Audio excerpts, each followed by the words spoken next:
Welcome to steno dictation. Dictation 5 second बाद शुरू होगा। स्टार्ट।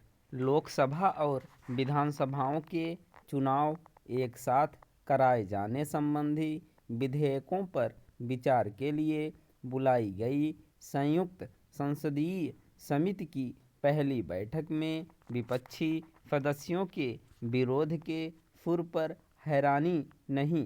हैरानी इस पर है कि वे अपने पक्ष में कोई ठोस तर्क नहीं दे सके। एक कांग्रेस सांसद की ओर से यह घिसा पिटा तर्क दिया गया कि एक साथ चुनाव कराना असंवैधानिक होगा।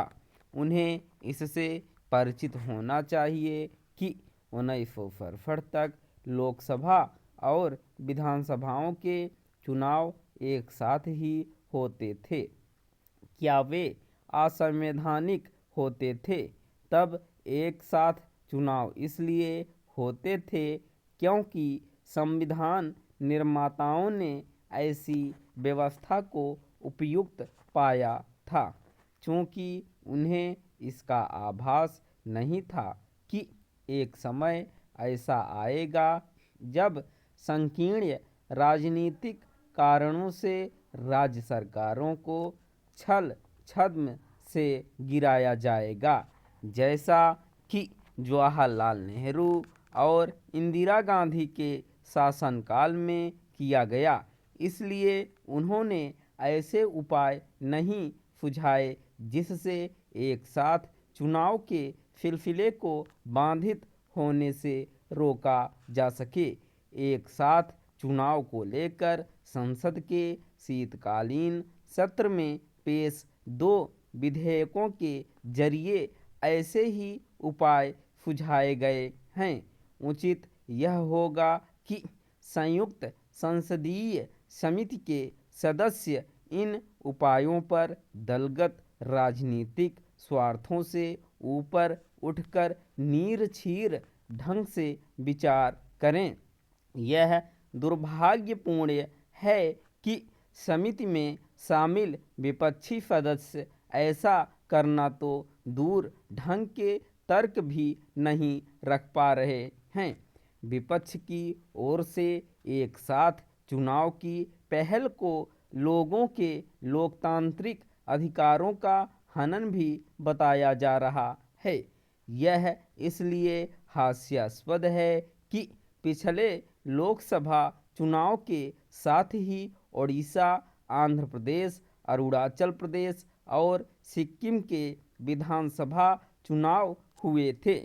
क्या विपक्ष यह कहना चाहता है कि इन चारों राज्यों में एक साथ चुनाव होने से लोगों के लोकतांत्रिक अधिकारों का हनन हुआ?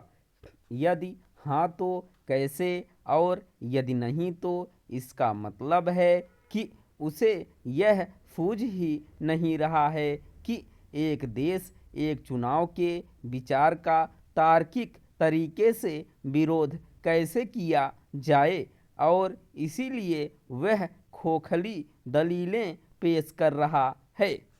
एक साथ चुनाव के विरोधियों को इससे अनजान नहीं होना चाहिए कि रह रहकर होते रहने वाले चुनाव संसाधनों पर बोझ बनते हैं। आचार संहिता लागू हो जाने के कारण विकास के काम बाधित होते हैं और राजनीतिक दल सदैव चुनावी मुद्रा अपनाने तथा अपनी प्राथमिकताएं बदलने को बाध्य होते हैं।